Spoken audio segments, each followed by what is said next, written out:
दोस्तों, पनडुब्बी को समुद्र का राजा कहा जाता है और कोई कोई तो इसे साइलेंट किलर भी बुलाता है, क्योंकि समुद्र की गहराइयों से निकलकर ये कब दुश्मन पर हमला कर देती है किसी को नहीं पता। इनका वार कभी भी बेकार नहीं जाता और अपने दुश्मन पर ये पिन पॉइंट एक्यूरेसी के साथ हमला करती है।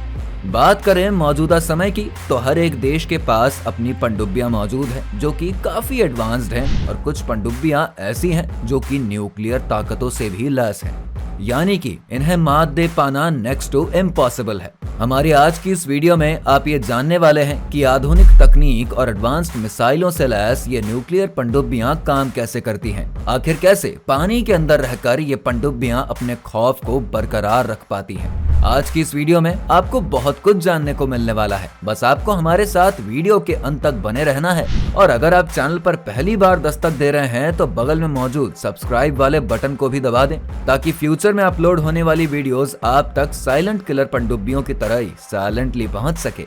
तो दोस्तों, जिन लोगों को नहीं मालूम उन्हें सबसे पहले बता दें कि पनडुब्बी आखिर दिखती कैसे है। पनडुब्बी का आकार कुछ इस तरह का होता है। इसकी सतह एकदम चिकनी होती है और अगर आप इसके शेप को देखेंगे ना तो इसे देखकर आपको सिगार की ही याद आएगी। बस बदकिस्मती से आप इसका कश नहीं लगा सकते। ये पनडुब्बी के इस तरह के आकार का ही कमाल है कि ये समुद्र के अंदर पानी में इतनी तेज रफ्तार से चल पाती है। देखिए, जो पनडुब्बियां होती है ना, इनके अंदर दो प्रकार के हल मौजूद होते हैं। इन्हें हम प्रेशर हल और आउटर हल के नाम से जानते हैं। अब यहाँ पर जो ये प्रेशर हल होता है ना, वो मोटी हाई स्ट्रेंथ स्टील की मदद से बना होता है और साथ ही ये वाटर टाइट ब्लॉक हेड के साथ कई हिस्सों में डिवाइडेड रहता है। इसी प्रेशर हल के अंदर काफी कुछ चीजें मौजूद होती हैं, जिसमें communication room, control room, weapons रखने की जगह, किचन से लेकर कई तरह की चीजें रहती हैं। हाई प्रेशर हल जो हाई स्ट्रेंथ मेटल की मदद से बना होता है, ये पनडुब्बी को समुद्र की गहराई में प्रेशर झेलने में मदद करती है। यहाँ पर आपको जानना होगा कि प्रेशर हल आउटर हल के अंदर होता है और ये प्रेशर टाइट नहीं होता, क्योंकि समुद्र की गहराई में आउटर और इनर दोनों तरफ एक ही तरह का प्रेशर मेंटेन रहता है। आप अगर पनडुब्बी के बाहरी हिस्से पर नजर डालेंगे ना तो यहाँ पर आपको एक ढांचा नजर आएगा। यहाँ पर कम्युनिकेशन, रेडार और वेपन सेंसर्स के अलावा एक पेरिस्कोप भी लगा होता है और इसे हम सेल कहते हैं। इस पेरिस्कोप का शेप कुछ इस तरह का होता है। इस तरह के पेरिस्कोप के अंदर 45 डिग्री के एंगल पर दो मिरर या फिर दो प्रिज्म लगे हुए होते हैं, जो कि किसी भी ऑब्जेक्ट से निकलने वाली रोशनी को रिफ्लेक्ट करके नीचे देखने वाले इंसान की आंखों पर पहुंचा देती है। इस पेरिस्कोप के इस्तेमाल से ही पनडुब्बी के अंदर बैठा इंसान पनडुब्बी के ऊपर यानी कि पानी के ऊपर हो रहे मूवमेंट्स पर निगरानी रख सकता है। जब इस पेरिस्कोप का इस्तेमाल नहीं करना होता तब इसे वापस से आउटर हल की तरफ खींच लिया जाता है। यहाँ पर आपको समझना पड़ेगा कि इस पेरिस्कोप का इस्तेमाल काफी सोच समझकर करना पड़ता है, क्योंकि जैसे ही यह पेरिस्कोप समुद्र की सतह पर पहुँचता है ना, तब इसकी वजह से लहरें पैदा होना शुरू हो जाती है और ऐसे में दुश्मन की नजर इस पेरिस्कोप पर पड़ सकती है और या तो रेडार के जरिए भी इसे आसानी से डिटेक्ट किया जा सकता है। चलिए दोस्तों, अब आपको हम पनडुब्बी में लगे सोनार के बारे में बताते हैं। नहीं, ये वो वाला सोनार नहीं है जिसके बारे में आप सोच रहे हैं। ये सोनार थोड़ा सा अलग है, जो पनडुब्बी के आगे वाले हिस्से में आउटर प्रेशर हल के बीचों बीच में लगा हुआ होता है। दोस्तों, सोनार एक बहुत ही खास किस्म का इक्विपमेंट है जिसकी मदद से ये पनडुब्बियां समुद्र के अंदर मौजूद एक ऑब्स्टिकल या फिर किसी भी आने जाने वाले खतरे को डिटेक्ट कर पाती है। इसके काम करने का तरीका भी काफी खास है। इसके अंदर से एक साउंड वेव को पानी में भेजा जाता है जो किसी भी ऑब्जेक्ट से टकरा कर वापस रिसीव होती है। जो सिग्नल्स रिसीव होती है उसे हम एको कहते हैं। इसी एको से ये पता लगता है कि सामने आने वाला ऑब्जेक्ट कितनी दूरी पर है।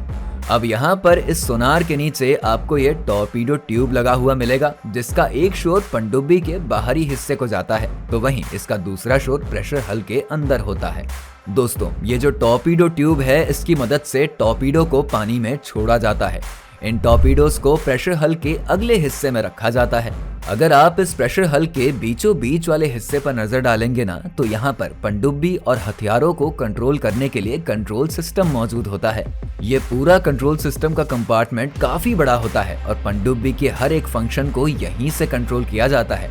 यहाँ से पनडुब्बी के नेविगेशन से लेकर टॉर्पीडो को लॉन्च करने के कमांड्स तक दिए जाते हैं। यहाँ पर weapon firing system, steering control system, diving and surface system और मशीनरी कंट्रोल और मॉनिटरिंग पैनल भी मौजूद होता है। इसके अलावा पनडुब्बी में काम करने वाले लोगों के रहने से लेकर किचन वगैरह सब कुछ प्रेशर हल के इसी वाले हिस्से में मौजूद होता है।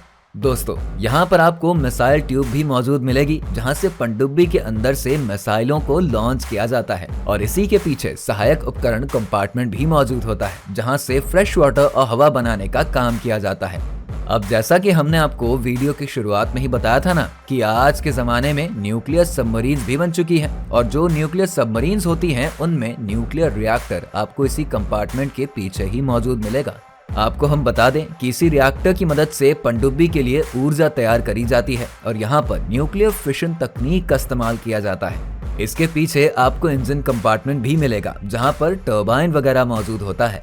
इसके अलावा यहाँ पर गियर बॉक्स से लेकर जनरेटर भी मौजूद रहता है, और यहाँ पर बिल्कुल लास्ट में आपको ये प्रोपेलर मिलेगा, जिसकी मदद से सबमरीन को आगे की तरफ बढ़ाया जाता है।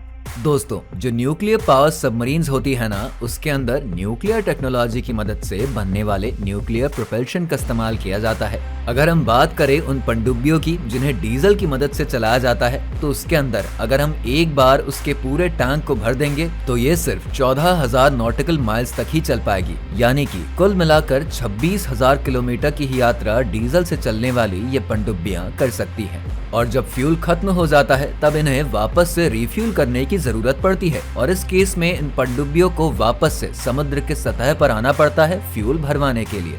दोस्तों, इस पूरे प्रोसेस में समय काफी बर्बाद होता है, इसीलिए आज के समय जो पनडुब्बियां न्यूक्लियर पावर की मदद से चलाई जाती है ना, उन्हें वापस रिफ्यूल करने की जरूरत बिल्कुल नहीं पड़ती, क्योंकि उसके अंदर मौजूद न्यूक्लियर रिएक्टर न्यूक्लियर फिशन तकनीक की मदद से लगातार ऊर्जा बनाती रहती है। इन न्यूक्लियर पनडुब्बियों में एक साथ ही इतना ज्यादा यूरेनियम भर दिया जाता है ना कि इन पनडुब्बियों को बिना रीफिलिंग के लगभग 30,000 किलोमीटर तक आराम से चलाया जा सकता है। ये कहना बिल्कुल भी गलत नहीं होगा कि आने वाले समय में ये न्यूक्लियर पनडुब्बियां एक गेम चेंजर साबित होने वाली है। जो न्यूक्लियर पनडुब्बियां होती है, इनमें प्रेशराइज्ड वाटर रिएक्टर का इस्तेमाल किया गया होता है। तो आइए अब देखते हैं कि ये रिएक्टर काम कैसे करती है। इसके अंदर अगर आप देखेंगे ना, तो यहाँ पर रिएक्टर वेसल मिलेगा, जहाँ पर फ्यूल ट्यूब्स रखी होती हैं, और यहाँ पर फ्यूल के तौर पर यूरेनियम का इस्तेमाल होता है। यूरेनियम एक रेडियो एक्टिव एलिमेंट है। यहाँ पर यूरेनियम का प्रोसेस करके उसे छोटे छोटे पैलेट्स के रूप में बदल दिया जाता है। फिर बाद में इन पैलेट्स को एक मेटल ट्यूब में सील कर दिया जाता है। अब इन सभी मेटल ट्यूब्स को अच्छे से वेल्ड करके इस तरह से बंडल का शेप दे दिया जाता है, और इसे ही हम फ्यूल असेंबली कहते हैं। आमतौर पर 200 ट्यूब्स को वेल्ड करके एक असेंबली ट्यूब बनाई जाती है। आगे जाकर जब इन रॉड्स में न्यूक्लियर फिशन की प्रक्रिया शुरू होती है, तब एनर्जी रिलीज होना शुरू हो जाती है। आपको हम बता दें कि इस पूरे न्यूक्लियर फिशन की प्रक्रिया के अंदर चेन रिएक्शन चल रही होती है। इस रिएक्टर ट्यूब के चारों तरफ हाई प्रेशर पानी मौजूद रहता है, जिनका काम होता है ट्यूब से निकलने वाली गर्मी को एब्जॉर्ब करना। यहाँ पर हाई प्रेशर होने के बावजूद जब तापमान 100 डिग्री से ज्यादा हो जाता है, तब भी पानी भाप में नहीं बदलता। ये गर्म हो चुका पानी पंप और पाइप के सहारे स्टीम जनरेटर की तरफ जाता है। स्टीम जनरेटर में एक और पानी मौजूद रहता है, जिसके उबलने से स्टीम पैदा होती है, और फिर यही पानी ठंडा होकर वापस रिएक्टर में चला जाता है। यहाँ पर ज्यादा स्टीम पैदा करने के लिए एक से ज्यादा जनरेटर्स लगे होते हैं। तो दोस्तों, कुछ इस तरह से न्यूक्लियर सबमरीन्स काम करती हैं। इसके अलावा हमने हमारी आज की इस वीडियो में सबमरीन्स के अंदर के हिस्से को भी देख लिया। उम्मीद करते हैं आपको हमारी ये वीडियो अच्छी लगी होगी। वीडियो को लाइक और शेयर करके हमारे चैनल फैक्ट फिक्शन को सब्सक्राइब करके बेल आइकन के बटन को जरूर दबाएं।